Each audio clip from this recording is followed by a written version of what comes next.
India மீது பாகிஸ்தான் அத்துமீறி தாக்குதல் நடத்தியிருக்கும் நிலையில் இந்திய எல்லையை கூட தாண்ட முடியாமல் பாகிஸ்தானின் ட்ரோன்கள், ஏவுகணைகள் சுட்டு வீழ்த்தப்பட்டு வருகின்றன.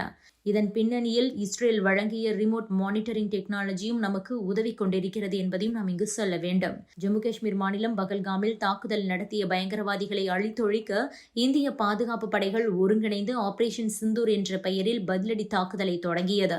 இந்திய ராணுவம், விமானப்படை, கடற்படை ஆகியவை இணைந்து பாகிஸ்தான் மற்றும் பாகிஸ்தான் ஆக்கிரமிப்பு காஷ்மீரில் உள்ள 9 முக்கிய பயங்கரவாத முகாம்களை குறிவைத்து துல்லிய தாக்குதலை நடத்தியது.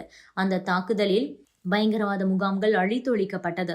உளவுத்துறை தகவலின்படி இந்த தாக்குதலில் 100க்கும் அதிகமான பயங்கரவாதிகள் கொல்லப்பட்டிருக்கிறார்கள். இந்த தாக்குதலின் மூலமாக பயங்கரவாத முகாம்கள் மற்றும் அவற்றின் அடிப்படை தளங்கள் முற்றிலுமாக அழிக்கப்பட்டுள்ளன. இந்த தாக்குதல் நடவடிக்கை முழுக்க தீவிரவாத முகாம்களை குறிவைத்து மட்டுமே நடத்தப்பட்டிருக்கிறது என இந்தியா சொல்லியிருந்தது. இந்த நிலையில்தான் இந்தியாவுக்கு பதிலடி கொடுக்கும் என பாகிஸ்தான் கூறியிருந்த நிலையில் புதன்கிழமை நள்ளிரவு மற்றும் வியாழக்கிழமை அதிகாலை நேரங்களில் பாகிஸ்தான் அத்துமீறி இந்திய பகுதிகளில் ஏவுகணை தாக்குதலை நடத்தியது. அதே நேரத்தில் இந்தியா தனது பாதுகாப்பு அமைப்புகள் மூலமாக பாகிஸ்தானின் ஏவுகணை மற்றும் ட்ரோன்களை தாக்கி அழித்தது. பதிலுக்கு பதில் நடவடிக்கையாக பாகிஸ்தானின் லாகூர் உள்ளிட்ட பகுதிகளில் ஏவுகணை பாதுகாப்பு அமைப்புகளை அதிநவீன ட்ரோன்கள் மூலமாக இந்தியா அழித்தொழித்தது. இந்த நிலையில்தான் பாகிஸ்தான் தாக்குதலை எதிர்கொள்வதற்கு இஸ்ரேல் பல்வேறு முறைகளிலும் உதவியிருப்பது தெரியவந்துள்ளது. RMT மற்றும் உளவுத்துறை தகவல் மூலம் உயர்தர பாதுகாப்பு சாதனங்களை இஸ்ரேல் வழங்கியிருக்கிறது. பல ஆண்டுகளாகவே இஸ்ரேல் தீவிரவாதத்தால் பாதிக்கப்பட்டிருக்கும் நிலையில் இந்தியாவுக்கு சிறந்த கூட்டாளியாக விளங்கி வருகிறது. அந்த வகையில் உளவுத்துறை ஆதரவு, பயிற்சி மற்றும் தற்காப்பு தீவிரவாத நடவடிக்கை ஆகியவற்றில் இஸ்ரேல் உதவியிருக்கிறது.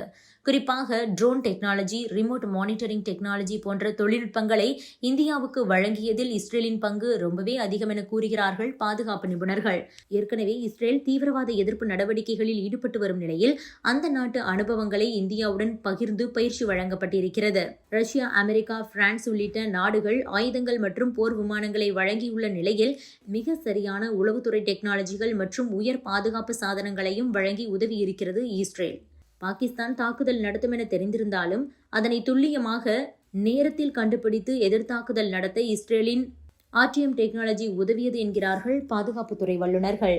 இந்தியா, பாகிஸ்தான் இடையே போர் பதற்றம் அதிகரித்துள்ள நிலையில் ஜம்மு காஷ்மீர் உள்ளிட்ட பகுதிகளில் பாகிஸ்தான் ட்ரோன் தாக்குதலை தொடங்கியது. அப்போது அந்த ட்ரோன்களை எல்லாம் இந்தியாவின் L-70 கொண்டும் தாக்கப்பட்டிருக்கிறது. ராஜஸ்தான், பஞ்சாப், ஜம்மு காஷ்மீர் ஆகிய பகுதிகளில் பதற்றம் நிலவிக் கொண்டிருக்கிறது. ராஜஸ்தான் மாநிலம் ஜெய்சல்மரில் மட்டும் 20 ஏவுகணைகளை இந்தியா இடைமறித்து அழித்தது. சத்வாரி, சாம்பா, ஆரஸ்புரா உள்ளிட்ட பகுதிகளில் ஏவுகணை தாக்குதல்களை பாகிஸ்தான் நடத்தியது. ஆனால் அவற்றையெல்லாம் L-70 அழித்துவிட்டது. L-70 என்பது மிக வலிமையான பாதுகாப்பு ஆயுதம். இவை பாகிஸ்தானின் சிறிய ட்ரோன்களை இடைமறித்து அழித்திருக்கிறது. அதேபோல பாகிஸ்தானின் J-17 போர் விமானத்தையும் தகர்த்திருக்கிறது நமது இந்திய விமானப்படை. Subscribe to One India and never miss an update.